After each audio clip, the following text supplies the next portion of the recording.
Hi church family, Pastor Dan here, and to visitors, welcome to our devotional channel here at Rockhampton Baptist. Now what we see and experience here in this world often reflects what heaven is like. There's experiences that we go through that are really positive and really great, and it reflects a little bit of what happens in heaven. And there's a level of connection there that we don't fully grasp, but it's there and it's evident.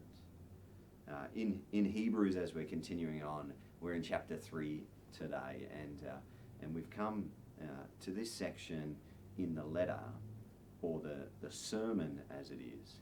One thing good to note as you read the book of Hebrews is it's not a typical letter like we see that Paul writes in Romans or any of the other Galatians, Corinthians. It's very distinctly different, and it's actually better probably put in the sermon category. And so if you see it as a sermon, it starts to open up some of the intricacies of this message that the author is trying to get out. So keep that in mind as we continue to go through. So in this section of the sermon, we see that the author has already spoken about the angels and the comparison of the angels and Jesus and his human-like nature, but he's superior to the angels. But as we get to chapter 3, he starts to talk less about the angels, and he actually moves into a dialogue with the use or the experience of Moses. So if you draw upon your experience of Moses as we read through this section, it'd be really helpful. So let me read you from chapter 3, verses 1 to 5. And it says, "And so, dear brothers and sisters, who belong to God and who are partners with those who are called to heaven, think carefully about this Jesus, whom we declare to be God's messenger and high priest. For he was faithful to God who appointed him, just as Moses served faithfully, and when he was entrusted with God's entire house. But Jesus deserves far more glory than Moses, just as a person who builds a house deserves more praise than the house itself. For every house has a builder, but the one who built everything is God.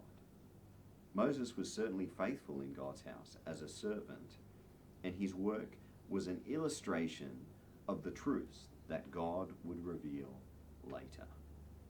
So as we're going into here, we see this change, and so, dear brothers and sisters, as I said, it's almost this change in the sermon as he starts to go into something else about Moses.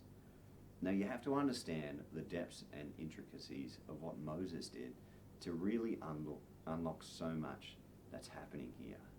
So I'd encourage you to go back and read Exodus and see the story of Moses and what he actually does. You know, Moses is a real pivotal figure that the author of Hebrews draws upon here as someone who kind of builds a house, someone who receives prophetic visions of what God's going to do. And there's real imageries of what it is. Moses is one of the only people in the Bible that actually came face to face with God. Now, when they're in the desert, he heads up the mountain, and he actually spends a significant period with God. God unpacks the law to him, which becomes the basis of the Jewish practices for many years to come. For thousands of years, they practiced based upon the laws and rituals that Moses delivered to them. Moses is the one that received the instructions for the tabernacle, where God would dwell, which later referred into the temple, and the same kind of planning. It was Moses who received all these things. So for the Israelites and the Jewish people, Moses was seen as quite a high figure. Moses was someone that they would hold up with high honor. So when the author here writes, "But Jesus deserves far more glory than Moses," this is a big deal. For us, sometimes in our teaching, Moses is just one of the Old Testament figures, but he is a significant figure in the Old Testament. So for the author to say that he's far more glory than Moses sets Jesus on a completely different plateau, on a completely different level to Moses. This is how we're meant to hold Jesus up. You see, and then he moves into this idea of this house building.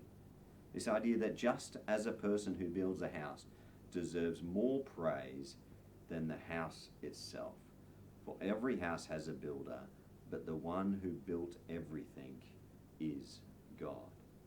You see, Moses was certainly faithful in God's house as a servant, but his work was an illustration of the truth that God reveals later. So he holds this idea that he connects with, that God builds everything.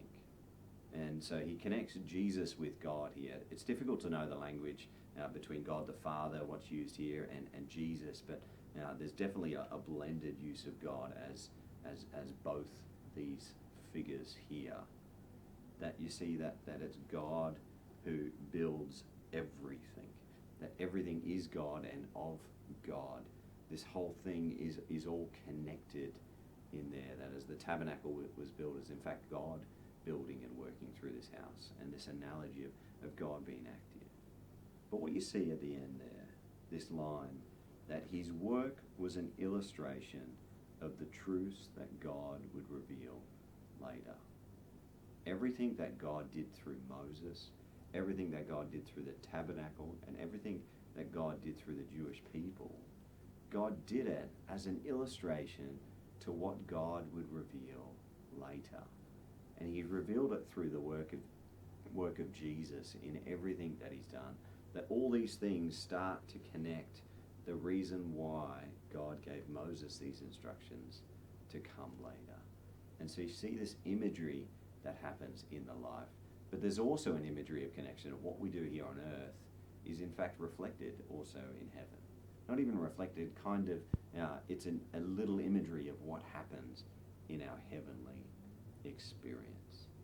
So as you connect with God, as you kind of looking at these Old Testament things, it's helpful to note that there's so much that we actually don't understand, but there's so much richness in God's practices, both in here, through Moses, and in the whole Old Testament, that demonstrates or illustrates what is to come and what we've already experienced.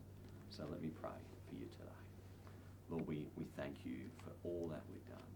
Lord, there's so much imagery in the scriptures that you have for us that illustrate what you've done, what's happening in heaven, and what is to come.